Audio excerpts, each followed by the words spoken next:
I was sitting in my living room reading my favorite book, Harry Potter. Just kidding, it was aquascaping. Honestly, it's more visual therapy than reading. That's when it hit me. I've already made a beautiful aquascape, also known as a planted tank, in my room, and it honestly helps me focus and unwind. So, why not bring the same energy down here in my living room? I always eat at odd hours and usually alone. So, imagine this, you're eating late at night, tired from the day, and right in front of you is a small underwater world, calm, green, alive, and home to a beautiful betta fish, or in India known as fighter fish, whose name is gonna be Dog. So, without wasting any time, let's get on with this creation of this aquascape. And this is where the journey begins. From this moment on, I'll take you through the entire process of creating this aquascape step by step.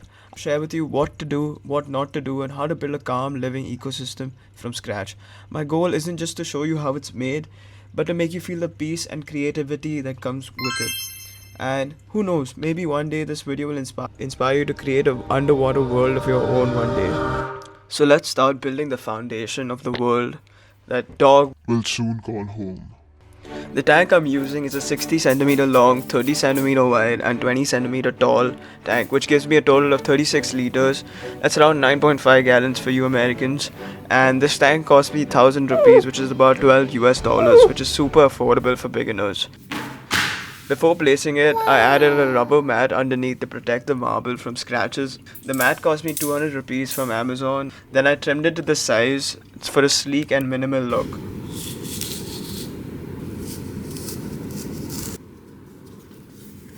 For the lighting, I went ahead with the Fluval Plant 3.0, a smart LED that connects directly to an app.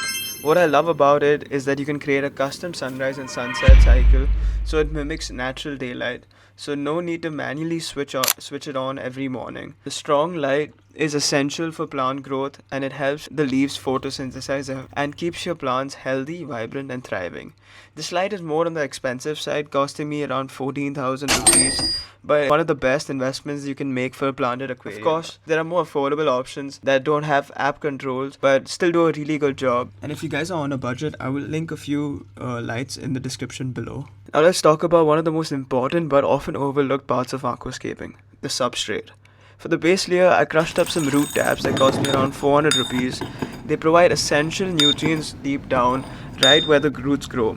Since this setup is a low tech, meaning I'm not using any CO2 injections, the plants solely rely on the soil and the lighting. Over that, I poured 4 kgs of Fluval biostratum, spreading it evenly with a gentle inclined slope. The slope gives a sense of depth and perspective, making the tank look bigger than it really is. It's a small aquascaping trick that works every time. Now for the creative and honestly my most favorite part, the hardscape. I found this massive black and white rock at Juhu Beach and paired it with a beautiful piece of driftwood that looked like an elephant with tusk-like branches and even an eye socket. The real fun of aquascaping is this, just placing things around randomly until it clicks. It's trial and error, but this is what makes it art. And this is the hardscape I came up with. I decided to keep the front left corner open with a sand patch bordered by rocks, adding contrast to the dark soil and complementing the natural look of the rock.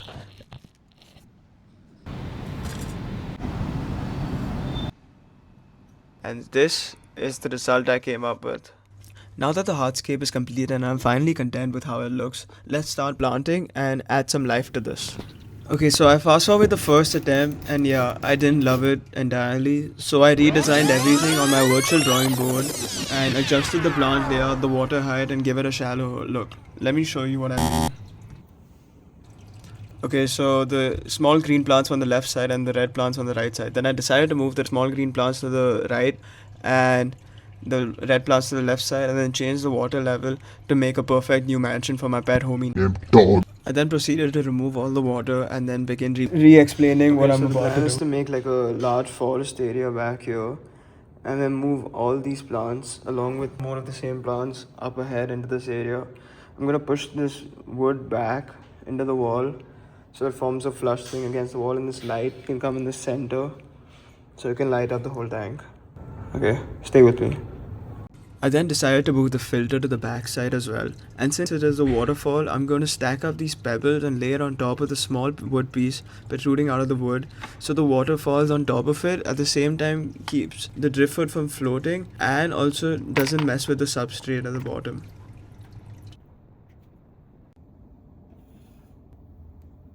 Wow, that looks so much better than I expected and also adds to the zen vibe of the whole fish tank. Now let's start planting the carpet plants in the large black aqua soil layer in the front. So let's go.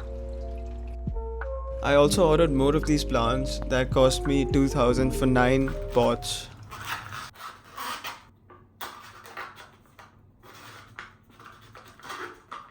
After removing all the plastic packaging, I had to wash the plants underwater gently and bunch them up into different bunches that makes it easier to plant. I planted them really densely, creating a lush green look in the front. But now let's fill up the tank with water so I can start planting the red forest area in the back left of the tank, being a perfect hiding space for dog and the 8 tiny shrimps I'm gonna add to this ecosystem. So let's go.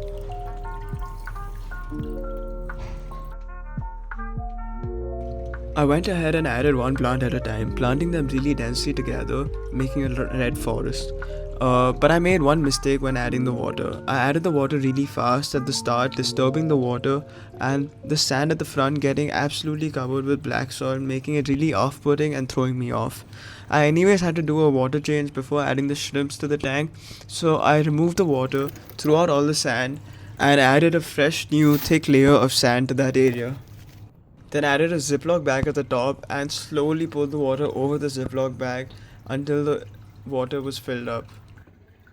The elephant looking driftwood has begun getting algae over it. That's completely normal for the first few weeks of the tank. That means there's beneficial bacteria growing in it, and over the next 6 weeks hopefully it'll come out. And these shrimps will hopefully help eat all the algae because that's their favorite food.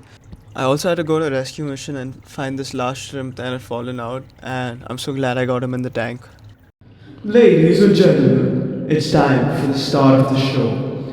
I went to my local fish store, and honestly they didn't have a large selection of fish, but me and my mom selected this one after carefully looking at the 3 options, and we finally got him home. So let's get him acclimatized and get him used to the water temperatures in the tank.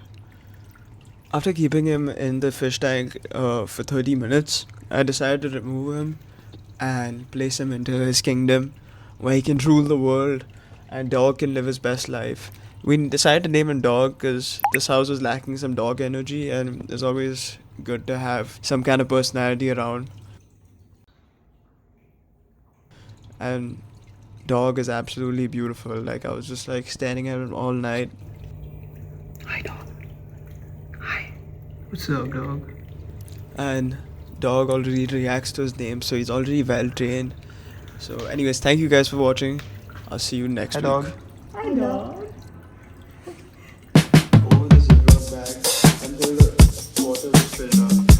The elephant looking driftwood has begun getting algae over it. That's completely normal for the first few weeks of the tank. That means there's beneficial bacteria growing